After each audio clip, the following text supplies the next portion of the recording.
Hi friends, welcome to my soft skills session, and in today's session we are going to learn about an important concept, and that is called as mind mapping. So what do you understand by mind mapping? It is a way of planning your day-to-day activities. It is a clearer way of thinking and better planning so that your ideas are directed in the right way and communicated in the right way about your plans to your audience. Let us take an example.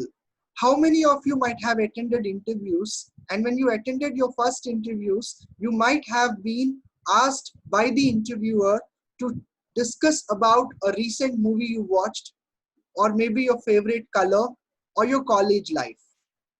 At this point of time, he is trying to understand your mind mapping skill set. When he asks you these questions, your mind will throw so many things at once. They all will flash in your mind. And you need to actually organize them in the right way. And then you need to present it to the interviewer in order to get selected. So you are actually planning, organizing, and delivering the content to the interviewer. Say for example, when I interview candidates, I ask them, can you speak about any season? It could be spring, for example. Then the moment I say spring, probably these are the things that will flash in the mindset of the interviewee. So basically what will he do? He will try to frame sentences, and if he's able to frame sentences in the right way, I will select him.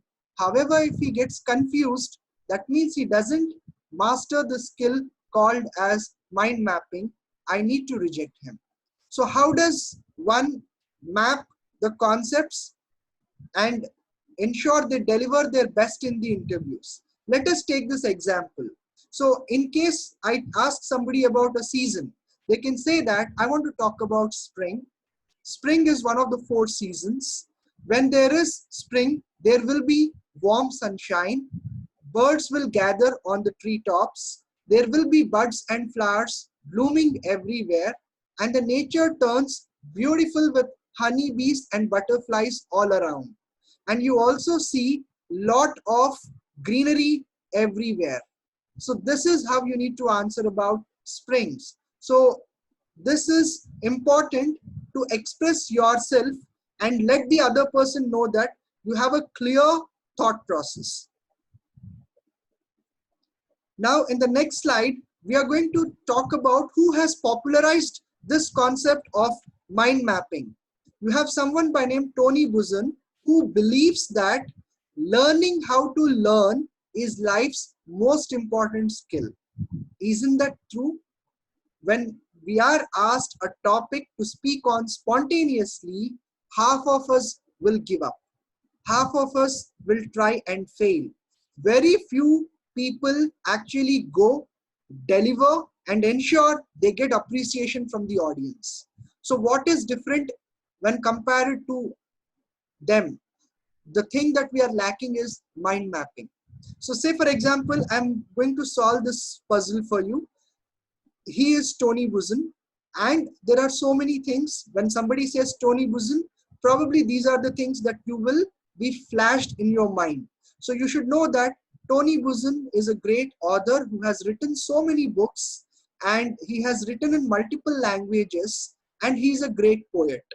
You can also say that he's an educator and educates children as well as adults.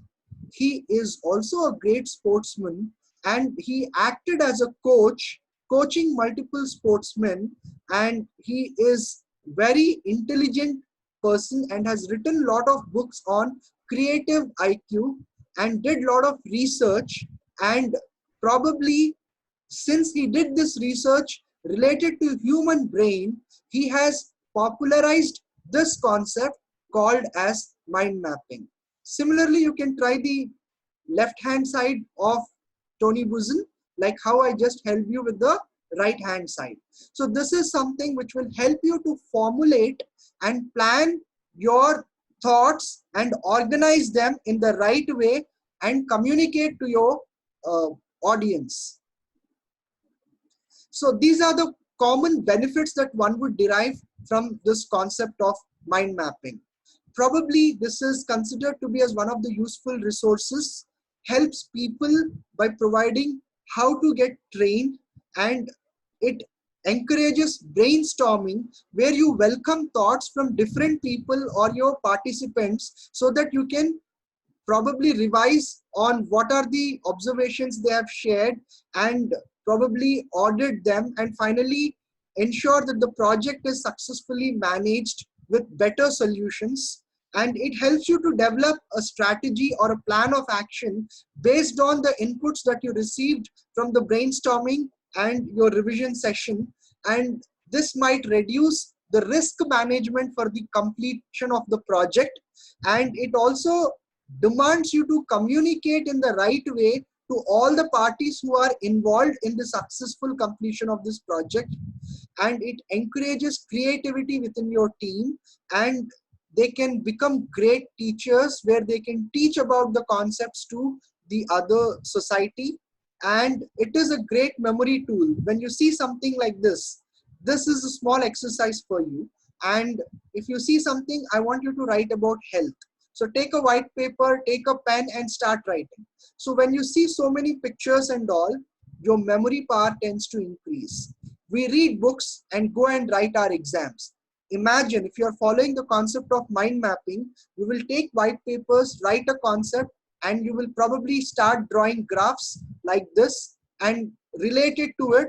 And that becomes easier for you to memorize and fare well in your exams. So this definitely develops your concentration, and it's all these benefits that are described here will help you by developing a problem solving approach towards any problem and arrive at the right solution.